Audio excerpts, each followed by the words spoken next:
ผ้านั่นเอาว่าโอ้ยตุ๊กตาไปใส่ตุ๊กตาไปไหน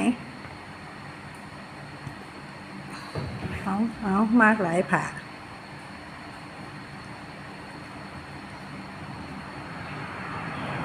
เอาลงไปข้างล่างผ้ามันเปื้อนมันดำเอาเฮ้ย